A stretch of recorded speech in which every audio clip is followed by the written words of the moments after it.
Assalamualaikum, Ustaz Daeng Nur. Iya, silakan untuk Ustaz Daeng Nur, beberapa hal yang mau disampaikan ke Buya di siang hari ini. Dari Johor, Malaysia. Oh, Johor, dari Johor, ya, Ya. Pak Ustaz Zainul. Ya.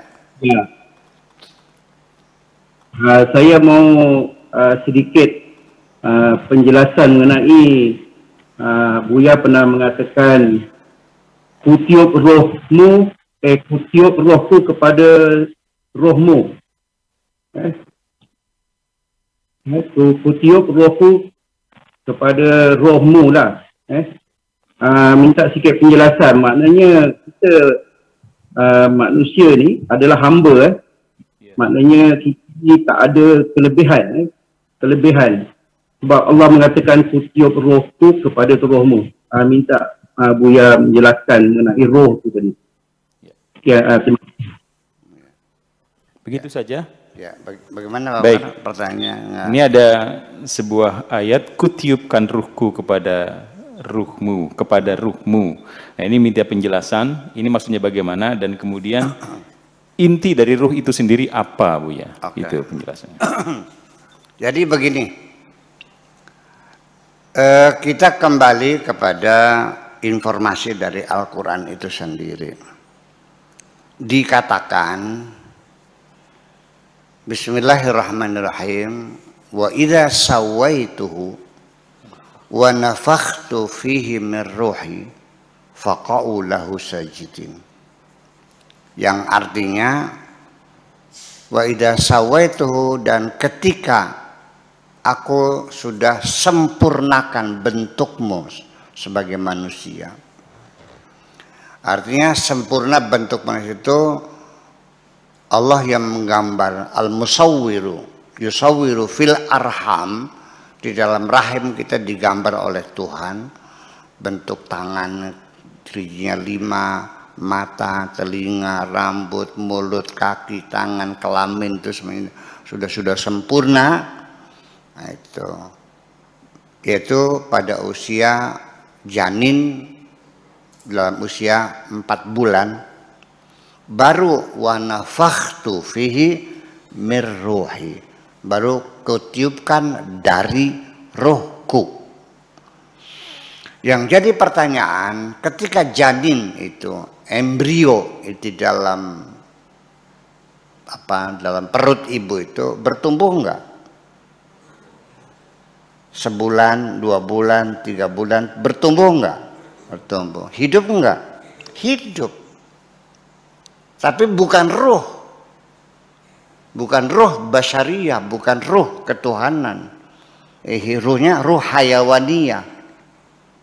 Binatang juga hidup, bisa makan, bisa kencing, bisa kawin. Tapi ada ruh Allah enggak ada, dia hanya kehidupan saja. Ya, itu bedanya. Jadi sehingga akhirnya bahwa manusia itu, kehidupan manusia bukan seperti binatang. Kehidupan binatang hanya makan, minum, tetapi ada ruh, ada kehidupan yang disebut ruhul basyariyah, ruh hayawan, ruh insaniyah. Di situ ada rasa, ada logika, ada hati dan sebagainya, pandai berpikir dan seterusnya, berpengetahuan. Artinya begini, sekalipun memang manusia itu kalau dari fisiknya lebih lemah daripada binatang.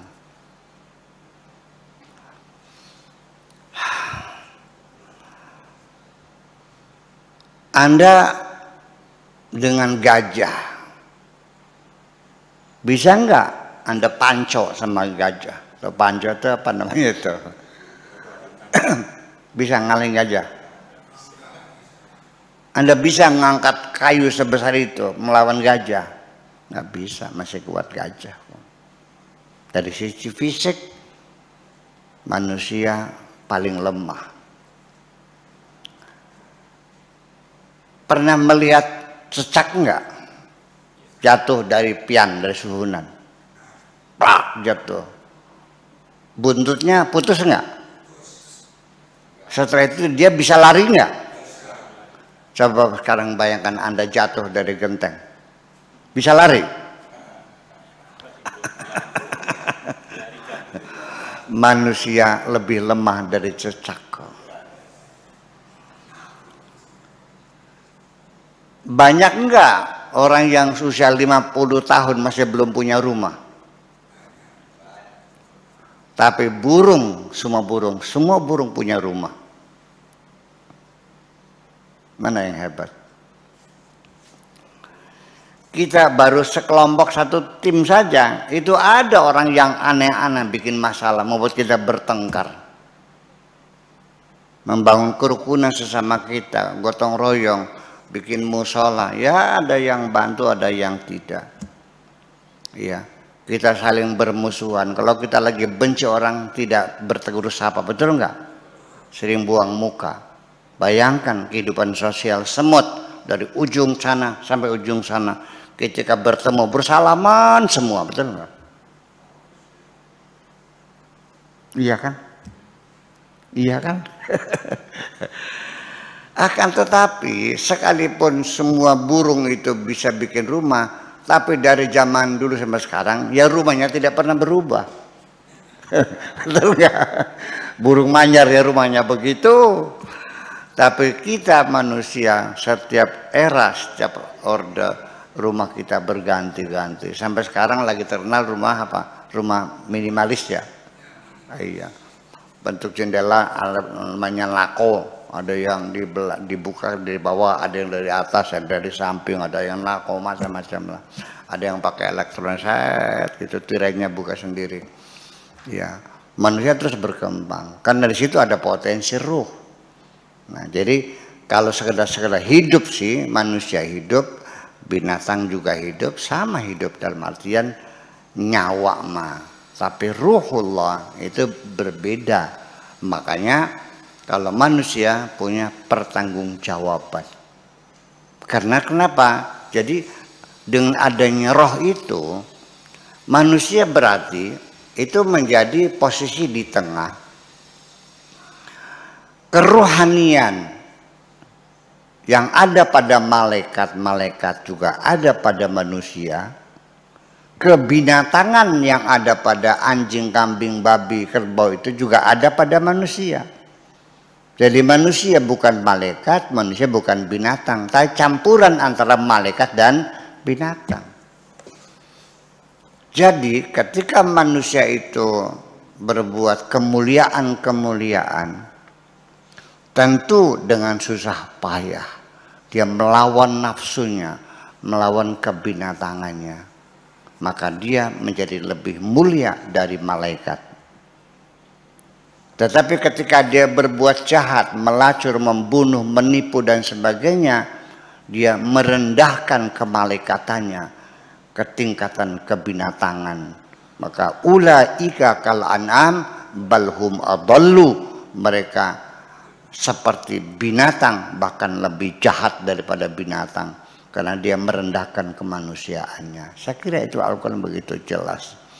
Jadi, nah lalu yang dimaksud dan dipertanyakan adalah seperti apa roh yang kita itu. Allah menutup kita qulir ruhu min amri rabbi. Yang penting kita hanya indikatornya saja. Selagi kita masih berpikir, selagi kita bisa mengerti yang cantik dan yang jelek, mengerti yang benar dan yang salah, kita bisa membedakan mana yang hak dan mana yang batil. Berarti kita di sini ada ruh di dalam diri kita. Tetapi seperti apa? Sesungguhnya banyak sekali di dalam diri kita, bukan hanya roh.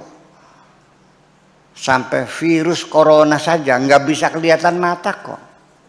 Hanya menggunakan mikroskop yang super, yang elektronik, sampai kepada di dalam sel-sel darah merah yang namanya eosinofil, namanya basofil, nggak kelihatan mata kok.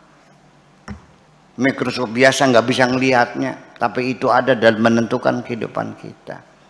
Dan roh itu sudah masuknya elementer ya, nah yang tidak bermassa. Artinya hanya gejala-gejalanya saja yang kita ketahui. Perlu diketahui, sekalipun ilmu jiwa psikologi, ilmu jiwa. Sampai sekarang ilmu jiwa tidak bisa mendefinisikan jiwa. Jadi ilmu jiwa itu ilmu hanya mempelajari gejala-gejala jiwa. Roh juga sama, ilmu ruhaniyat itu ya tidak bisa melihat ruhnya, tidak bisa mendefinisikan roh, tapi ilmu-ilmu rohani adalah hanya mempelajari gejala-gejala roh yang ada pada diri kita. Karena itu min amri rabbi yas'alunaka 'anir ruh qul ruhu min amri rabbi. Buktinya ketika roh kita hilang, ya, kemana kita hilang, tapi roh binatangnya ada. Kita telanjang, ya kan, nggak mandi-mandi di pinggir jalan. Orang apa namanya tuh? Orang gila. Ada yang hormat nggak? Sudah sama dengan binatang. Iya. Kemanusiaannya hilang. Tidak ada yang menyapa, orang menghindar semuanya kok. Iya, dan berbahaya merusak rumah orang, mengganggu orang. Menari-nari di tengah jalan sendiri seperti binatang. Ya karena apa? Kemanusiaan sudah hilang. Ya, kadang-kadang bukan kesadaran yang hilang. Kemanusiaan di hatinya hilang, otaknya jalan. Masih sadar, masih bisa menghitung-hitung, tapi sudah tidak punya kemanusiaan. Kejam, jahat, membunuh orang tiap hari, melacur tiap hari, merampok tiap hari. Ada kan? Itu kan berkelas-berkelas semuanya. Nah, itulah kerohanian kita lah yang membimbing kita. Maka artinya bahwa karena kita ada di dalam diri kita ada ruh dari Tuhan. Min ruhi, maka apapun yang kita lakukan dimonitor, diketahui oleh Allah semuanya. Ini ibaratnya kayak chip. Ya, kita ambil ikan hiu, ikan paus di laut, kita pasang chipnya di tubuhnya, ya, kita lepas lagi. Itu bisa kita pantau dia sekarang ada di mana, ya, keadaannya dia itu sakit atau sehat. Ya, geraknya kemana, saya kira tidak persis seperti itu, tapi kurang lebih untuk memahami kenapa Allah alimum bidatis sudur, innallaha ya'lamu ma tusirruna wa ma kuntum tu'linun, yang kau nyatakan yang kau sembunyikan Allah semuanya tahu, karena di situ adalah roh Tuhan juga. Jadi kita ini sebetulnya adalah ibaratnya bagi orang sufi seperti satu pohon. Kita ini merupakan ranting dari satu pohon. Ranting itu patah lalu dia terbawa angin kemana-mana, ya, berterbangan. Itulah kita posisinya sebagai satu ranting yang dipatahkan dari pohonnya. Tapi nanti suatu ketika kita akan kembali ke pohon tadi itu. Kalau sudah kembali, makanya kita ini kalau mati disebutnya kita kembali. Kepada kembalinya ke pohon asli. Makanya kalau orang itu mati, innalillahi wa inna ilaihi raji'un. Maka sebegitulah kira-kira.